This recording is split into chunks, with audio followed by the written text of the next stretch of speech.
শুনানি প্রক্রিয়ায় যারা ব্যাঘাত ঘটাচ্ছেন তাদের গ্রেপ্তার করা উচিত বললেন অর্জুন সিং। চুঁচুড়া মগরা ব্লক অফিসে ঢুকে সোমবার এসআইআর শুনানি প্রক্রিয়া বন্ধ করে দেওয়ার অভিযোগ উঠেছে তৃণমূলের বিধায়ক অসিত মজুমদারের বিরুদ্ধে। তার দাবি, শুনানিতে রাজনৈতিক দলের বুথ লেভেল এজেন্টদের থাকতে দিতে হবে। যে বিএলএ টু যারা আছে তারা কেন হিয়ারিং এ থাকবে না? এই হিয়ারিংটা একতরফা হিয়ারিং হচ্ছে। আমরা শুধু তৃণমূলের বিএলএ টু থাকুক সেটা বলছি না, সমস্ত রাজনৈতিক দলের বিএলএ টু যারা তারা কেন থাকবে না? তাদের সামনে হিয়ারিংটা হোক। আর এই হিয়ারিংটা সম্পূর্ণ মানুষকে নির্যাতন করার হিয়ারিং। যাদের 2002 সালে নাম ছিল তারা কেন হিয়ারিং এ আসবে? যারা সরকারি কর্মচারী ছিল তারা কেন হিয়ারিং এ আসবে? যারা ভারতবর্ষের সৈনিক ছিল তারা কেন হিয়ারিং এ আসবে? যারা 30 বছর 40 বছর ভারতে রয়েছে তারা কেন হিয়ারিং এ আসবে? হিয়ারিংটা হবে তাদের জন্য যাদের কোনো ডকুমেন্ট নেই।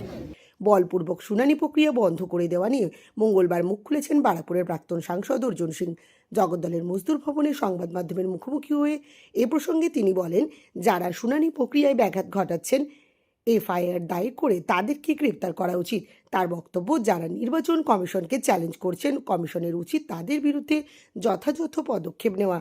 তার দাবি, এরা যাতে নির্বাচনে দাঁড়াতে না পারেন কমিশনকে সেটাও বুঝিয়ে দেওয়া উচিত। ইলেকশন কমিশনকে ইমিডিয়েট এদেরকে অ্যারেস্ট করার অর্ডার দেওয়া উচিত, এফআইআর করে এদেরকে অ্যারেস্ট করে নেওয়া উচিত। যে অসিত মজুমদার, ওকে তো ক্যান্ডিডেচার যাতে না পায়, মানে ক্যান্ডিডেচার যাতে না হয় গ্রহণযোগ্য হয়, সেটা অর্ডার বের করে দেওয়া উচিত। ইলেকশন কমিশনকে চ্যালেঞ্জ করে কেউ ক্যান্ডিডেট হতে পারে, এটা ইলেকশন কমিশনকে বুঝিয়ে দেওয়া উচিত কি হতে পারে না। তার অভিযোগ, তৃণমূলের পুরপ্রধান থেকে শুরু করে উপপুরপ্রধান, কাউন্সিলর, পঞ্চায়েতের প্রধানরা শুনানি কেন্দ্রে ঢুকে বাধার সৃষ্টি করছেন। তার দাবি, রাষ্ট্রপতির শাসন জারি করে বাংলায় এসআইআর প্রক্রিয়া এবং নির্বাচন করা উচিত। দেখুন, ইলেকশন কমিশনের আন্ডারে এসআইআর চলছে।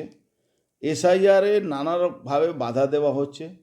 তৃণমূলের নেতারা, এমএলএরা, কাউন্সিলররা, ভাইস চেয়ারম্যানরা, চেয়ারম্যানরা, পঞ্চায়েত প্রধানরা যেখানে হিয়ারিং হচ্ছে সেখানে ঢুকে পড়ছে। এটা সব সংবাদ মাধ্যমে বেরিয়েছে, কালকে অনেক সংবাদ মাধ্যম দেখিয়েছে। স্পেশাল অবজারভারগুলো উপরে হামলা হচ্ছে, মুসলমান রোহিঙ্গারা হামলা করছে। তারপরেও ইলেকশন কমিশন কেন এটা সুপারিশ করছে না কি পশ্চিমবাংলা ল অ্যান্ড অর্ডার নেই, সিচুয়েশন ভালো না,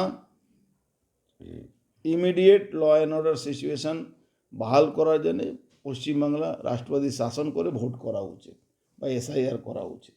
প্রসঙ্গত, গত 6 ডিসেম্বর ঘটা করেই মুর্শিদাবাদের বেলডাঙ্গায় প্রস্তাবিত বাবরি মসজিদের শিলান্যাস করেছেন ভরতপুরের বিধায়ক হুমায়ুন কবির। রোখার চেষ্টা করছে, আমি কোনো অসাংবিধানিক কাজ করছি না। ভারতের সংবিধানকে সম্মান জানিয়েই প্রত্যেকটা ধর্মাবলম্বী মানুষের নিজের নিজের অধিকার আছে। কেউ চার্চ বানাতে পারে, কেউ গির্জা বানাতে পারে, কেউ মন্দির বানাতে পারে। আমরা মুসলমান যারা, তারা আল্লাহর ঘর মসজিদ বানাতে পারি। এ প্রসঙ্গে পদ্ম শিবিরে লড়াকু নেতা অর্জুন সিং বলেন, মসজিদ উনি করতেই পারেন, কিন্তু বাংলায় বাবরি নামে মসজিদ করা যাবে না। বাবরির নামাঙ্কিত মসজিদ করলে তা ভেঙে দেওয়া হবে। তার অভিযোগ, বাবরি নামে মসজিদ করে উনি হিন্দুদের মনে আঘাত দিতে চাইছেন। হুমায়ুন কবির বাবরি নাম দিয়ে মসজিদ করেছে, এটা নিয়ে আমাদের ভীষণ আপত্তি। বাবর কোনোদিন বাংলায় আসেনি। বাবর মাত্র জীবন ভারতবর্ষে আসার মধ্যে 3 বছরও বেঁচে ছিল।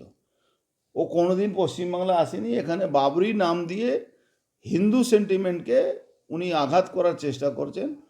বাবরি মসজিদ উনি বানালে আমরা মসজিদ ভেঙে দেব, দরকার পড়লে, আমাদের ক্ষমতা থাকলে মসজিদ করতে দেব না। বাবরি নাম, হ্যাঁ মসজিদ উনি করুন, আমাদের কোনো আপত্তি। বাবরি নাম দিলে সেটা আমরা ভাঙবই।